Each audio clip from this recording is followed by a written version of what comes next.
the microphone if you want, or if you I'll just present from here if that's okay. Okay. All right, will the microphone pick me up all right there? My handheld. This is a Oh, microphone. there we go then. Okay, great. Well, I am Ryan Rhodes. I currently teach at CMF Austin State University in Texas, and I was fortunate enough to meet Lori and Dan at the previous honor conference in Minnesota in 2012. So happy to be here with all of you today now. So my chapter is called Putting One's Best Face Forward. And what I want to talk about is what you may think of as kind of a classic objection to honor ethics. And this is the idea that it puts too much importance on how you're perceived. So the idea is maybe you have this sense of face, right? And so you care about face rather than various moral realities. So on one hand, you might think, well, the honorable person cares too much about other people and how they perceive him or her. And on the other hand, you might think, well, they also care too much about themselves and their status to the detriment of other people. So honor seems like it might be objectionably illiberal in two ways. So in terms of individual autonomy and social equality, but you paradoxically focus too much on other people and not enough on other people. So it's this weird kind of paradoxical dual criticism. So I want to begin by sketching a few examples of how this is supposed to take place. So to start with, this is a historical example of an encounter between a knight and a squire. So we have Nicholas Clifford and John Buchmel. As it happens, they were friends, and they had spoken of having a joust between them for some time, but they hadn't been able to yet. So when they happened to run into each other at one point, Buchmel says, basically, hey, now we can finally have this joust we've been talking about. But Clifford tries to refuse, so he's not necessarily trying to weasel his way out, but he has some fairly legitimate reasons why this might not be a good idea. So he tries to resist 3 times. So it has to do, well, these other knights that I'm with won't allow it, or we don't have the right weapons with us. And Buchmel just keeps countering him over and over. So after the 3rd time of trying to resist, it says, Buchmel would not yield an inch and replied, "Seek not for excuses. I have offered you such handsome proposals that you cannot in honor depart without running a tilt at me according to the demand I make." Nicholas now grew angry at the young squire's manner of speaking to him. The lad had clearly overstepped the mark, for although he himself had considered that it would be dishonorable to refuse the request, for the younger man to make the request was another thing entirely. So the next morning they do have the joust, and as it turns out, Clifford accidentally kills Buchmel and is distraught about this. But everyone says, no, you did what you were supposed to do. You had to do this according to honor. Okay, so I find this interesting in a number of ways, but one particular way is that the fact that other knights had heard this seems to play a role in what's going on. So the idea is, well, because other knights heard this challenge, that gives me an extra compulsion or obligation to meet this. And so the implication is that your reputation plays a role in determining your moral obligations. So and how good you are depends on how you will be judged by other people. And this tends to give us pause, right, in modern times. So we might think of the Nicomachean ethics. Okay, so we think, well, praise and reputation are what other people say about you, but your virtue and your worth depend on your own character and action. So there seems to be this disconnect here. Okay, and there also seems to be other types of objections. So it's like, well, isn't there this danger that we're going to be focusing on how we're perceived to the exclusion of anything that's really important? So for an example of that, this comes from the Hagakure of the loyal samurai cook. And so the cook's lord makes this boast. He says, well, if I eat cooked crane, I can tell you what color the crane was when it was alive. Okay, now the guest is skeptical that this could happen, right? It's like, well, I don't understand how that makes sense. Bring in the cook. Let's ask him what happens. Okay, so the cook, Kichizamon Fukuchi, I'm probably butchering that. I apologize to any native Japanese speakers, but I will say Kichizamon Fukuchi hears this, so he hurries and gets drunk. Okay, so he drinks a whole bunch of sake. Finally, when he comes out there, it's like, oh, it was black, white, or it was black and white. I don't remember. So the Lord says, oh, you're drunk. Get out of here. And says, well, the Lord's face was saved. Okay, well, we can't ask the cook, right, because he's a gibbering drunk moron. Okay, so he's praised, right? It's like, wow, he was loyal. The loyal samurai cook. He's upheld his Lord's honor. But this is puffery, right? I mean, this is silly. The guest is, of course, right. So he's not really focusing on human well-being. It's just aggrandizement of his Lord. Okay. So similarly, we see this in Greek culture, right? Or at least ancient Greek heroic literature. So in the Iliad, you can think about Agamemnon. The whole conflict for the entire book starts with this. It's, well, whose honor is being threatened and why? We've got Agamemnon and Achilles. And so Agamemnon starts out by saying, oh, well, look, I have to give my prize back. Look, I'm the only one that doesn't get a prize from this. That's not fair. Okay, well, so I guess I will take someone else's prize. Okay, now Achilles speaks up, right? Well, that's not fair either. Look, okay, that's too bad. You ended up offending the god, and his priest cast down this plague on our army. But, oh, well, we can't take it away from someone else. Well, of course, so he says, oh, yeah, well, I can too, and I'll take it away from you. And now Achilles doesn't want to fight. Okay, so there's that. But there's also this other issue. So Achilles rightly calls out Agamemnon on his poor behavior. But you also have Thersites, okay, and he goes around saying, oh yeah, Agamemnon, what a jerk, right? He should, if it weren't for us, he couldn't be doing this. Okay, when Achilles says this, it seems, at least to us, probably, okay, that seems justified. When Thersites says this, Odysseus shuts him up and beats him up, really. But they're saying the same thing. It's like, okay, well, one guy has the status, so he can say it, and that's okay, may even be right. Another guy who doesn't have the status says it, well, just go away, we're not listening to you. And that seems wrong, right? Okay, so if we have this moral claim, it shouldn't matter who says it, right? The truth should be based on, well, the truth, or features of the situation. Okay. And finally, next to the last of these examples comes from Arthurian literature. Okay, and so here we have the problem of maybe being too focused on yourself as opposed to morality, which should focus on someone else. And this is an encounter between Sir Lancelot and a knight named Sir Bedivere. And I'm going to just read this one. And as he rode through a valley among many wild ways, he saw a knight with a drawn sword chasing a lady to slay her. And seeing Sir Lancelot, she cried and prayed to him to come and rescue her. At that he went up, saying, Fie on thee, knight! Why wilt thou slay this lady? Thou doest shame to thyself and to all knights. What hast thou to do between me and my wife? Replied the knight. I will slay her in spite of thee. Thou shalt not harm her, said Sir Lancelot, till we have first fought together. Sir, answered the knight, thou doest ill, for this lady hast betrayed me. Now the lady says, He speaketh falsely, for he is jealous of me without cause, as I shall answer before heaven. But as thou art named the most worshipful knight in the world, I pray thee of thy true knighthood to save me.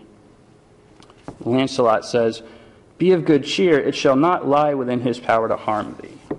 And so, okay, begrudgingly the other knight agrees to this, so they ride on for a while. But then the knight cried out suddenly to Sir Lancelot to turn and see what men they were that rode after them. So Lancelot turns around, and with one great stroke, the other knight smote off his lady's head. So now, here's Lancelot's reaction. Thou traitor, thou hast shamed me forever. Okay, well, first reaction. Yeah, that's what he says. Thou traitor, thou hast shamed me forever. And so, okay, so yeah, the knight gets sent to Camelot to do penance and becomes a hermit. Okay, he does get punished, but we want him to say, how could you killed an innocent woman, or even if she's not innocent, how could you killed this woman? But no, he says, thou hast shamed me forever. So this seems to be problematic. Okay, so we've got this situation where honor seems like it's focusing attention on me and my status and what other people think of me. And what happens to other people is maybe a secondary concern. Okay. The last example I want to talk about with this comes from the most recent, well, sort of, war in Iraq. And we had, well, you all remember the weapons of mass destruction. Okay, who could forget the weapons of mass destruction, which unfortunately were never found? Okay, so how do we react to this, right? So one answer is, okay, well, President Bush lied. He wanted to go to war, so he made up this WMD story. Okay, but that may not be that plausible, really. So here, a writer named James Bowman gives an alternate interpretation that has to do with a sense of honor. He says, well, that doesn't really make sense, because if that were true, Bush would have been telling a lie that he was going to ensure was about to be discovered. So if he knew from the outset that there weren't any WMDs, and then they go in and don't find any, well, that's kind of a dumb thing to do. You're going to be found out. So Bowman says, well, okay, let's say this was sincere then. Why did this belief persist?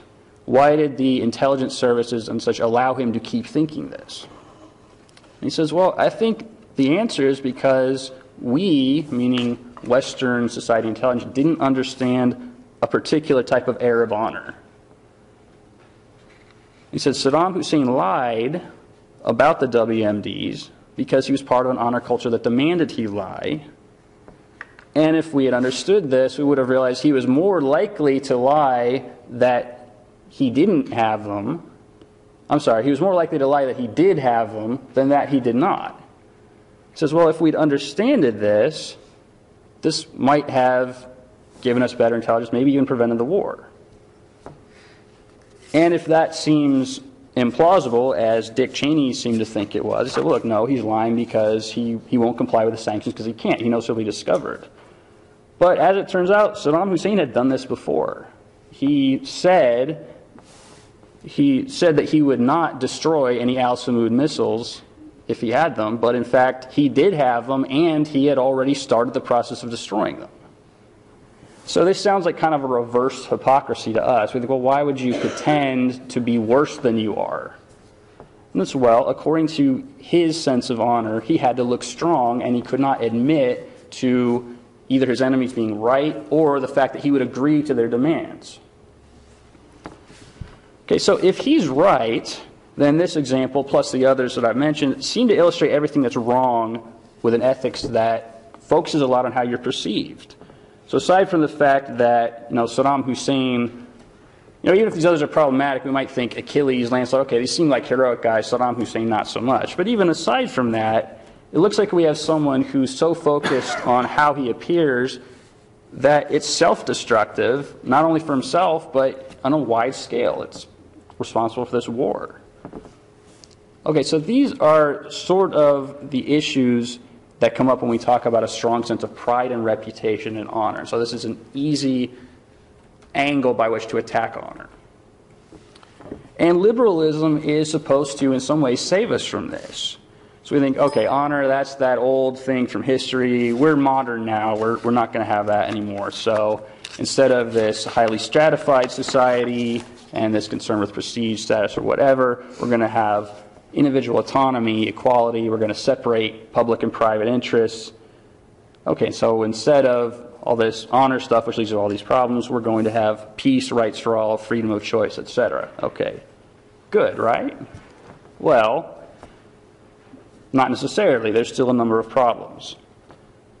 So I want to briefly discuss some of the issues with this kind of liberal conception, and then I want to focus on why what seem to be these sort of insurmountable challenges to honor based on these problems of perception aren't necessarily as problematic as they seem.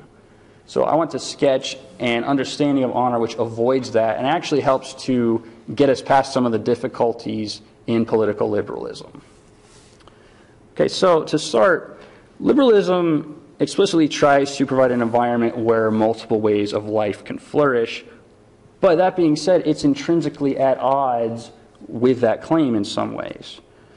So because it's overtly committed to neutrality and tolerance, this can lead to both relativism and also, in a strange sense, an exclusion of certain kinds of values. So, if we attempt to justify or derive liberalism from pluralism, the problem is that we have to basically violate the premise of pluralism. Because we're assuming that there's some values, in liberalism's case, autonomy, equality, and such, that are primary over others and can help to rank order the other ones. So from the outset, we're not really plural in the sense that we have this multiplicity of values and we can't adjudicate between them. Liberalism is committed to a system of adjudication from the start, saying, well, no, here are these values, and we can be plural kind of under that umbrella. Okay, and even beyond this point, there's a sense in which certain types of value systems get excluded from the outset. And this example comes from Leland and Vine Wietmarsken. I'm probably, again, butchering some pronunciations. I apologize for that. And they call this a sympathetic investigation of what political liberalism should require. Okay, and so part of this is that sectarian views, so your personal, moral, philosophical, religious type of views, don't come into play in your political deliberations. So if I want to deliberate in the public sphere about things which have to affect everybody, I can't use anything that someone else would not reasonably accept if they didn't start from my background.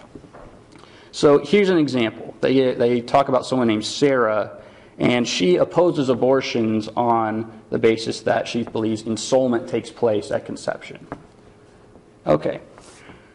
But according to political liberalism, they say if she's deliberating about abortions and whether they should be restricted or what have you, she doesn't appeal to that because she thinks, well, there's other reasonable people who disagree with this, don't accept these premises. They would not accept this kind of reasoning, so it's illegitimate for me to appeal to that kind of reasoning insofar as I deliberate here. So she doesn't. And they say, well, this might be a difficult thing, right? So Sarah might then think, okay, well, we're legitimizing murder then, based on my views, but I'm going to be a good citizen in terms of liberalism, and I can't appeal to that because other people wouldn't agree. I think this should give us pause, right? There's something, whatever our particular views on abortion, I think there's something wrong with the idea that being a good citizen could ever compel you to accept what you view as legitimized murder. Okay? That's problematic. But even beyond that specific case, if we have this situation where we're saying to various people, your most fundamental values, your most fundamental commitments about what should go into the good life should not play a role in how society in which that life plays out is actually constructed. And this seems problematic to me. So liberalism doesn't have anything admirable about it in this sense. So the problem is it's good at saying, all right, we're going to tear down these traditional modes of thinking, these traditional ways of life, but it doesn't replace it with anything inspiring. Okay, so I think actually honor can help us in this sense. So, and this is similar sort of to the project that Dan had actually, and what I want to suggest is that a sense of honor properly understood in a way which deals with the sort of objections I began with can actually help us here. So we get away from the problematic instances of liberalism and we start viewing ourselves as a community seeking a common perception of the good.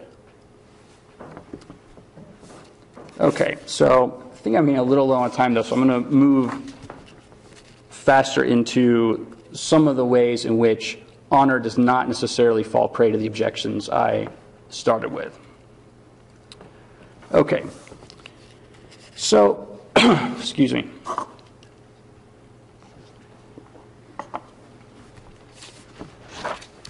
If we think about what happens in the Greek army,